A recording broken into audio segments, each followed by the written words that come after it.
All right, and here we go. It is rare to get this many powerhouse CISOs together, but it shows you how important the NHI topic is today in the world of the enterprise and their security efforts.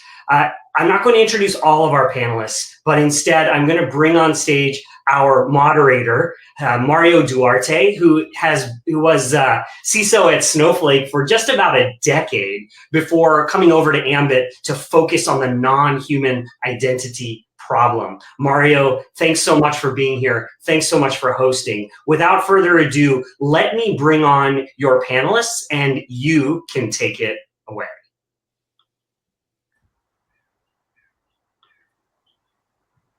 It's all you.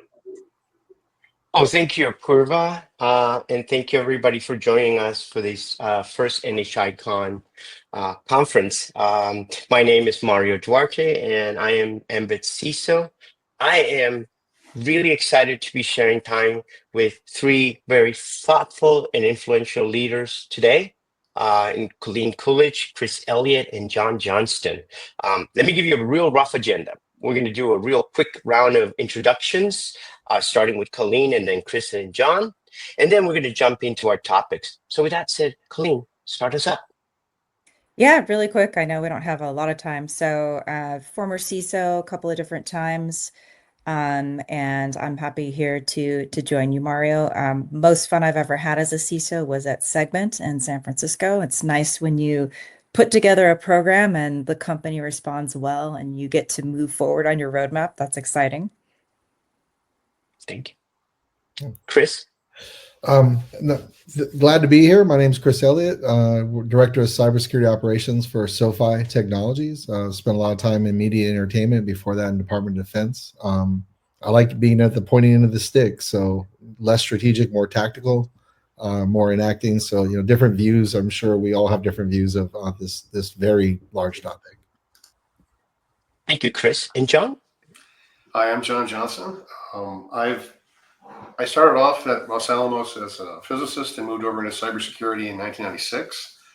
Probably the majority of my career, about 20 years, was in manufacturing at companies like John Deere and Campbell Soup. I've been a security architect, I've been a CTO, I've been a CISO, and CEO of my own startup where I provide vCISO services and advisory services. Right, thank you. So let's get started.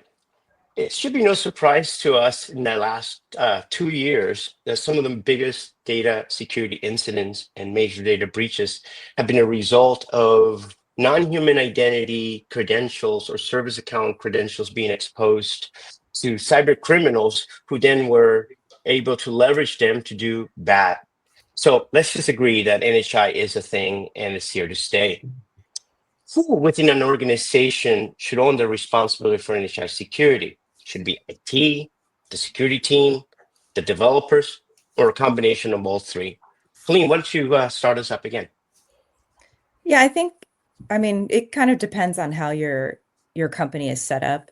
But if we're talking about a typical tech company, especially if it's a startup, if you have a CTO, I feel like your security leader might roll up to the CTO, and then the broader CTO org probably owns this. As security leaders, like, our job is to articulate what the risk is, maybe to do a little bit of legwork beforehand to maybe see how wide the footprint is, maybe to bring in groups that we didn't normally count for. Maybe we're like, okay, what about these CI/CD tools? What about our CSP? But what about the ones on the corp side? And so I think maybe, just as always, it's our job to ring the alarm bell, but also to bring context to it so that folks understand how big the problem is. But when it comes to funding, getting this fixed, and making sure that everybody in the company does what they're supposed to be doing, I think that's probably a wider organizational remit. So probably the CTO. John, Chris, what do you guys think? I think that it does depend on the organization. I've been at organizations where they're very traditional. I mentioned I've been in manufacturing for a long time. Everything had to roll up. It was very hierarchical through IT.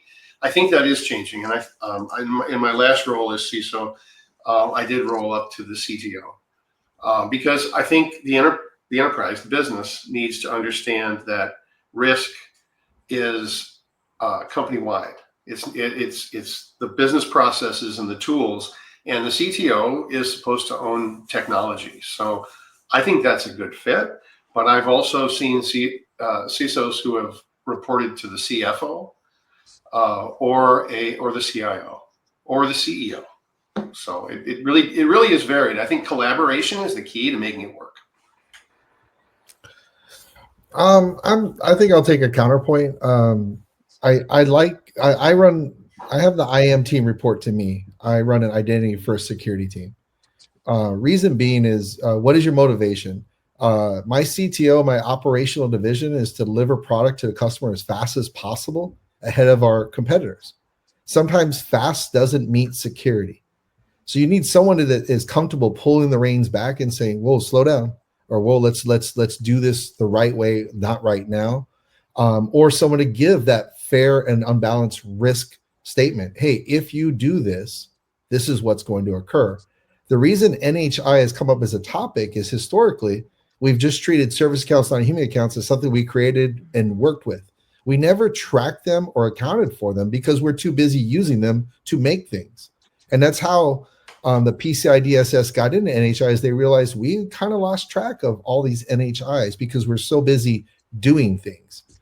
So if I had my druthers, the NHI program would sit somewhere in security and would definitely work in a trifecta with the business, and to make sure that we're doing it right. But I think you need someone that has a fair and unbalanced hand in this. So it's fair to say that we all tend to agree that security is going to play some role, potentially some significant role. And then the question becomes, where does that security person report into? I've seen things where they report into, as Colleen said, CTOs, but I've also seen security reporting to CIOs and others even reporting into CEOs. But it sounds like we all agree that the security will play a role. Do you think the security will be the buyer of NHIs? Or would it be a partner, a more influential party, and another group within the company would be the buyer? What's your sense? I mean, for my example and what we're doing real world, security is the buyer of the tooling to maintain and the inventory. Obviously, the business buys tools to utilize and operationalize these accounts. But when you talk about identity and identity management, it would sit with security. But that's where it sits in our space.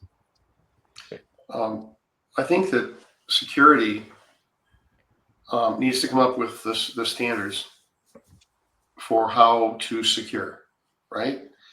Now that might, in some organizations, mean that the developer organization is making sure that they have security integrated the way that they need to and configured, and that can be something that can be audited, but doesn't necessarily need to be a line item from security. But for the most part, I agree with Chris that security is the traditional source of security tooling. Yeah, I think it also depends on how, for lack of a better word, how powerful and influential your security org is within your company. I've worked at places before where, security wasn't the powerhouse. Security was knocking on the door, cap in hand and saying, can we please have some scraps? Then I've worked in other organizations where we were the main driver. So I think it's just up to each of us to read the dynamics of like the hidden org chart, who's really in charge. And if it's not the security org and you happen to work in the security org, it's find that technical team that is in charge. And then you really have to sort of give them the information, because if they don't believe it's a problem, then it's not going to get done. And so in that case, the security person as the influencer needs to see, again, what that footprint is. It would be up to us to help map out how big is the problem, how many different departments need to worry about this. Do we think that NHI is a tiny problem, or is this a ticking time bomb that the entire company has been ignoring for 5, 7 or more years? And I think once we articulate that, if we're not the powerhouses, then we give that information and context over to the powerhouse team, and they're the ones that drive it. But we're definitely responsible for making sure somebody does it. Yeah, Yeah, I so it agree. sounds like some. Go ahead, John. We need to be successful in mitigating the risk. And so that means you have to be able to read your organization and understand how the culture is and what the roles are and find a way to be effective in doing that. And it's just different at different organizations. So it sounds like, in summary, that what I'm hearing is security is a big influencer in the decision making and a driver potentially. Maybe in some cases we're not the direct buyers. Yeah, John? We have to be at the table. Yeah. But I've noticed there is a trend where Chris has mentioned that security owns IAM. And where where security is the owner of IAM, you're also going to be the buyer, the influencer and the buyer. Do we all kind of agree with that? Yeah. I mean, with the litany of security issues that are going on now, and the days of an attacker kicking your firewall down and stealing your crown jewels out the front door are gone. We're talking in the 95th percentile incidents are identity related, and then we're seeing non-human identity related. I just had a call with a partner in media entertainment where they're afraid that there was a API token abused. So what better than to bring that team closer to security than have to bridge over to an operational method? So, from my experience of bringing the IAM team closer, we've seen, we've gotten faster and more agile at addressing issues and incidents by doing that, because that's where the attackers are going until they find a new methodology. No, I think you're right. And I think compliance and third-party certifications are starting to kind of catch on, and which leads us into the whole PCI DSS 4.0 March 31st, 2025 enforcement of this new the new DSS. But part of that includes a lot of NHI. Chris, you're directly involved in this right now. I think you're knee deep in this mandate. Can you give us a little bit background on that? Well, I mean, the idea is knowing what you own, right? So where are all your accounts? Who owns them? When's the last time they've been maintained? The hygiene of those accounts, and do you have a scalable, ready, steady state, documentable, repeatable plan of how ownership of those accounts go? So the term non-human identity is really the operational term. Every non-human identity is owned by somebody. So who owns it? What do they do with it? Who does it talk to? And what happens when it's at risk of compromise, or you just need to do a hygiene rotation? So for us, this is big, because this goes on to a further question we're asking ourselves from a security point of view, not a hygiene or compliance, is what does that account do, and what does its behavior look like? All of us have done deep dives in user behavior, but what about non-human behavior? What does a bad account look like? What does a bad account look like? Is its trend. So once you have your inventory and it's proper, and you have the rotation, now you can actually go into deeper dives of what is that account doing? Is it talking to the right service? Is it talking to a weird service? Is it egressing your organization when it normally shouldn't? These are all things in a security realm we start thinking about. All of us understand compliance, but we also understand compliance is not security. So how do you enhance compliance to better security? And these are one of these efforts. To Colleen's point, I don't think we could have ever got non-human identity off the ground with the business from a security point of view without the regulatory compliance forcing it. How do you think about that? Yeah. So go ahead. Let's just say really quick on Chris's point. Once you start, so if you haven't done this yet at your job, but then once you start doing that inventory, you see exactly what the footprint is. You realize you thought that the however many thousands of human users that you had, you thought that was a pain in the neck. Oh, just wait until you're able to identify all of the non-human, users' identities. It's like these secondary, tertiary, whatever, quaternary, whatever, all of those, like it's out of control. And what's worse is, like, if we'll say that a primary human user set up a bunch of stuff and then they leave the company, their main primary human account is deprovisioned if you have, decent process. But what about every single thing that they opened up, that they started, that they connected something else to something else? And you quickly realize that this initial inventory exercise you do to get an idea of what the problem is, like a human being cannot do this job. Like once you say maybe you've got 1 million or 10,000 or 100,000 or whatever it is, how are you then going to keep track of it? So not only if you answer the question, what is it doing? What's normal behavior? What's it connecting to? When's it doing that? And then you need some sort of continuous monitoring of it as well, because then if you're amazing enough to track 100,000 non-human identities and identify like what department it's for and what does it do, what does this behavior look like, now you need continuous tracking and alerting on But it do too. you feel that, I think that's an excellent point that both of you bring up around the visibility and the inventory. But, we tend to go to security are known for like showing badness. Okay, we tell the teams, hey, this is not working. Look at what's going on here. But then now it comes if you look at the PCI, they're not just talking about visibility. They're also talking about rotation, or also securing these things. And that takes, that takes some coding that potentially doesn't exist. John, how do you think about that space, that challenge? I think that if I have a long perspective on the evolution of security over the last 25 years, and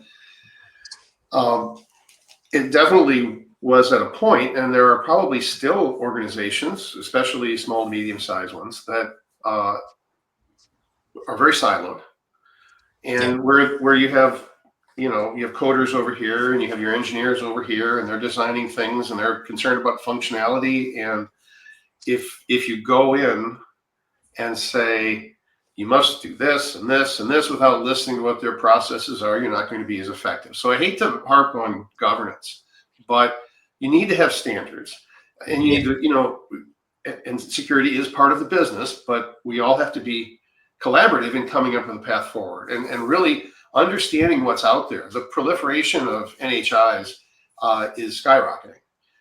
The complexity of our technical environments, our tool sets is skyrocketing. The more distributed you have the ownership and the management of controls and policies and so on, it's like, oh, I didn't know Joe was doing that over there. Well, the more complexity we have, the more gaps we have that can be exploited. And so I think that even if the one who does it is the engineer or the developer, they're following a process that their management has signed on for, and they're using standard tools. They're not just going out and finding things and putting it on a credit card. So I know that with PCI, there's a concept of CDE, and Chris and Kalina and John, please keep me honest. I don't know if it necessarily covers the CI/CD space necessarily. And please keep me honest, Chris, and everybody here. Yeah, but that is an area that I'm worried a lot when I think about non-human identities, the CI/CD space. How do you guys think about that? well, SoFi is born in the cloud, so CI/CD pipeline is part of CD for us because that's our product development. So it does fall into our scope.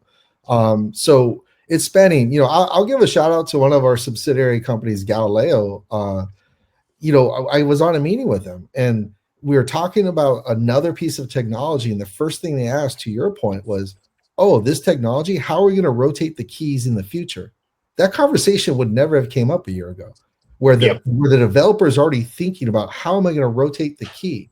How am I going to do this? And what we're seeing is adoption of the NHI standard and policy by our developers early in the process. Before, this thing would have been deployed to production, we would have gone back down, did it, and said, "Hey, how are you going to rotate keys?" We never thought about that. So we're seeing that this NHI and its standards and its policies are going further down the line and getting earlier in the chain, and it's working. It's getting awareness. So, it's that partnership between the business and security. It's partnership. It's not the bad guy either asking for scraps or running in saying you're doing it wrong, and saying, how can we do this together? And that's where I see the success of what we're doing. There's no buy-in. If you have no buy-in by the business, no program will get off the ground. How do you prove prove to the business that all the work that all work and effort they're gonna do to achieve compliance actually benefits them? Mario, I like regulations. I'm going to say something controversial. I think that oftentimes management needs to have a driver. And if you're in a heavily regulated industry, you have to follow regulations. And so you have to put a plan together to do that. And you can't just ignore it. So I think that PCI and I think we'll see it also in other regulations that they recognize we need to discover and classify, and we need to do more than just write down okay, well, in my department we have a spreadsheet and we put it in this SharePoint folder and we write down we did this and this, and I mean that's a nightmare. We need to do things in a very coordinated way. What do you think, Colleen? I don't disagree with any of that. I'm actually, what I was thinking is, like, when a person hasn't started this, like, what a pain in the neck it is. But at least nowadays there are better tools and techniques, and there's regulations to back you up. But imagine trying to, like, maybe you did your threat model 10 years ago and you realized that this was a real problem. And 10 years ago at your company, you decided this was one of your yearly OKRs that you guys were going to try to fix this. How much harder would that have been? And how much cooperation? And then some people are like, what's non-human identity? What are you talking about? Do you folks think that this is, I think, John, you mentioned a little bit of this, but is PCI just the beginning? Are we going to see the same replication standards in SOX when you're getting a public company, instead of just being user access reviews for users, but also include non-human identities, ISO, FedRAMP? What's your feeling on those things? Oh, sorry, who was that question for, Mario? For any of you. Oh, well, that's just my quick note out there is we all know that all those regimes, they all copy each other. So, I mean, look at if you've got your GRC person who did that mapping of, like, what are the similarities between the top 5 or 6 or 7 accreditation certifications that you want, like, they have so much in common. And I think to stay competitive, because they're also a business too, right? To stay competitive, they'll just add something. So if PCI starts with it, then you can rest assured within the next couple of years, everyone else is going to follow. Your SOC 2 Type 2 is going to be there, ISO 2701. Yeah, I'll put it from a security professional standpoint. Like, if you're only doing NHI because PCI says so, and you're only limited to PCI environment, you're not doing your due diligence. I mean, it's a great program. So we have, our MVP, of course, is to meet the March 31st deadline, no doubt. But the idea is that we expand it to our entire company and everywhere, because there's a great security gain and value add and visibility. And why not keep that momentum going? If you only stop and only do exactly what you're told, I mean, you're doing security by checkbook, and we know how that ends. We all know how that ends. I feel that, and I was a little bit over the top, but I love regulations. I don't think I said love, but I feel that they're valuable drivers, because not every company is going to be proactive, and not every company is going to recognize it and say, yes, we agree with you, CISO or director or whatever from the security department, that this is something that's really important and we need to do it. But I mean, it's the same as bringing in the CMDB. If you look at an enterprise, if you it's a very different situation than a medium-sized organization, and they don't always have the budgets, and you have to prioritize. But this is something that's really important, and I think the regulations just bring it home that it is important. And I hope that, sort of like with privacy regulations, we can have a good bar that we aim for that's going to meet the multitude of future regulations. Yeah, I would love to see a future when non-human identities have the strength of multi-factor authentication with FIDO2, that you don't require credentials per se, that you can enforce zero trust. You see that happening? Is that something in the books in the future? And I open that to all of you. I mean, yes, but I mean, reality is, first we gotta get past hard-coded creds, right? And get them in a vault. And then maybe we can go on a more expensive and great technology. I have no doubt. But right now, you got to build that foundational piece, and then, so going back to just getting the basics. I mean, to John's point, but I mean, I've been around a few large companies. CMDB ITAM. I mean, really, that's a CIS top control number one. I'd like to see a company that says we got it, even though it's a foundational basic, you know. What do you guys think about that? I mean, so attackers, we know that attackers go for, it's like if we were all parking our car in a parking lot, it's the person who left their keys in the car, like that's going to be the first car that's stolen. And then if nobody does that anymore, then it's going to be the car without the alarm.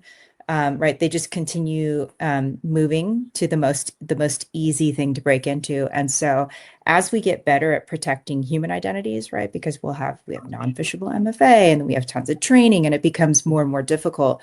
You know, Chris, I think you were saying like back in the day, it was like people would try to knock down your front door, break through your firewall, or, you know, whatever it might be. But since that's no longer feasible, they're like, what's the next easiest thing? The next easiest thing. Yep. And if we make it very, very difficult and costly for people to do account takeover on human accounts, then they're going to be like, well, let me look at these non-human ones, which don't even have multi-factor, you know, there's no rotation whatsoever. They might be easy to discover. Maybe it's not even secret. Maybe like 100 people in the organization, you know if it's a password, you know, they might know what it is or where it's stored.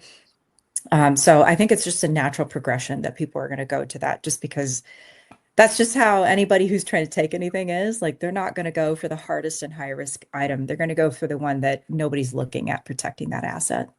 And I think from the threat landscape is getting much more complex, varied. The attack volume is, you know, again, I don't know what the skyrocket is, the word of the day.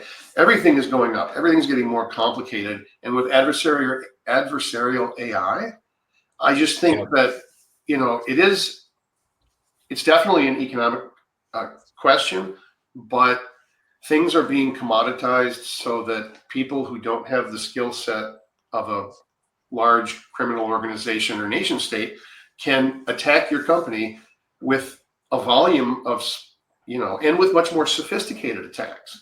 And so this is the time for us to pay attention to this. We can't wait until things are so snowstorm and we can't see because everything's white. Yeah.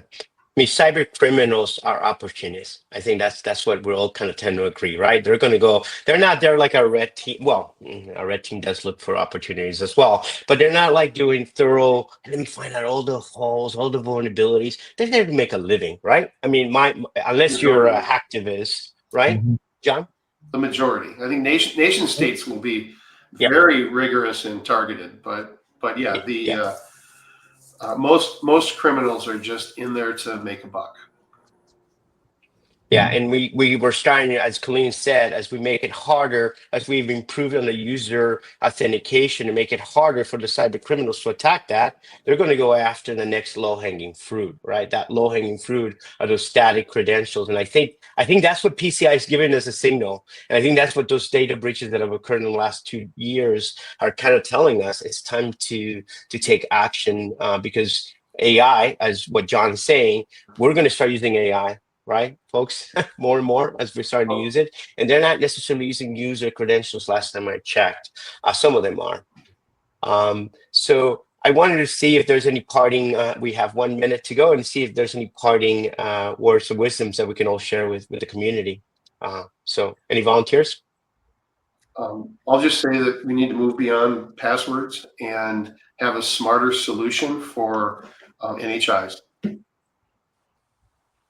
Yeah, my quick thing is, if you haven't officially scoped the problem, and I mean, it can even be like back of napkin. If people are talking about this in your company, but nobody's written anything down or looked at the different systems and made some sort of guesstimate, I would encourage you, security people, to just do a quick canvas of the whole company, take a guess, validate it with a couple of the other folks that are in those communities, in those departments, and at least just present the problem to somebody who's outranks you. They got more stripes on their shoulders, so you can get that off your table and like get it over to them. I would say that just, you know, one of the benefits we're seeing, and I think most people could pitch, is there's a cost benefit realization because you're eliminating tech debt and attack surface. So we're finding accounts that were created years ago not being used, that were sitting out there. So we're cleaning those up. We're reducing attack surface. So going to the business saying we can help save you some money, some time, some maintenance, it's a good selling point to say we can get rid of some things. I think initially one of the ratios was 17 NHIs to one human account was what the industry was saying. You know, I can tell you that here at SoFi, we've gotten that ratio significantly down just through rationalization and use. So it can be done. Well, thank you. Apurva? It can be done. Those are positive words to end on. I love it. Thank you so much, panelists. This was an amazing session. Thank you. For our audience, we're now going to go from all the way to the top level, how you move your org to do NHIs, down to the deep threat research and operational data that some of our partners have collected and are working on. So we hope to see you in the next session. Panelists, thank you once again. We really appreciate it. Thank you. Thank you.